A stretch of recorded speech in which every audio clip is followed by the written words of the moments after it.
And we're back here at Suburban Lanes in Bucyrus. We are in the middle of the first opening round of the late 57th Bucyrus Ladies Invitational Bowling Tournament. We want to remind you that we're brought to you in part by Rick McWaters at Cyclotech, your one-stop shop for service parts and accessories. Mark Osborne at E-Crane International in the Galleon Industrial Park. Dave and Judy Hedrick at B-Drive Basement Waterproofing. Phone 800-686-4585. Tim Plumley at Mohegan Sports Medicine and Rehabilitation.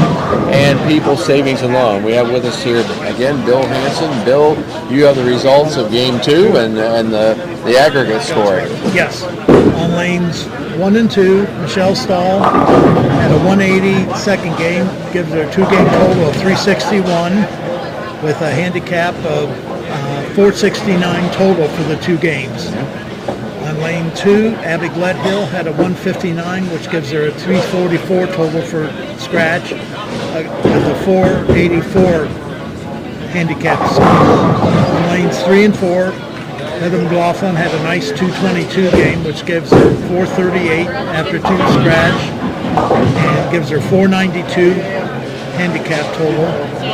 Against Tricia Perry, Tricia had a 149, which gives her 289 for the two games scratch with a 421 handicap. On lanes 5 and 6, Kathy Eimer had a 148 with a 324 total and a 454 scratch total. And Lisa Penwell, they were really being nice to each other. They both had 148 games. So that gave Lisa a 299, which gives Lisa a handicap score of 417. On lanes 7 and 8, Tasha Ridgway had a nice 205 game, which gives her 450 for two scratch. Gives her a 544 for the handicap score. And Gloria Huber had a 141, which gives her a 287 scratch and 431 handicap. On lanes 9 and 10, Deb Mason had a 116. She kind of struggled that game.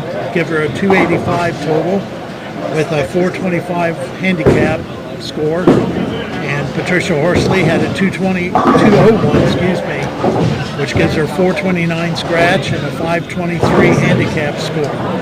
On lanes 11 and 12, Terry Bonham had a 156 for a 354 scratch score and a 408 handicap. On lanes 12, Charlie Britt had a 160, which gives her a 306 and gives her a 418 handicap score. So that match is pretty close. 10 pins. And on lanes 13 and 14, Emily Groves had a 199, which gives her 414 for two with a handicap of 490. And Robin Pangello had a 136, which gives her 302 for a 408 handicap score. And on lanes 15 and 16, Carolyn Hendrickson had a 164, which gives her a 326 and a 458 handicap score. And Cynthia Hester had a 138, which gives her 287 for 409 handicap score. So there's a couple that are somewhat close. The rest of them, it's, pretty good lead right now as we get into the third game. But handicaps can make that up too. And handicaps can make it up. Right now, they're three of the ladies are into their third game, just about finishing that up. Yeah. So Yes.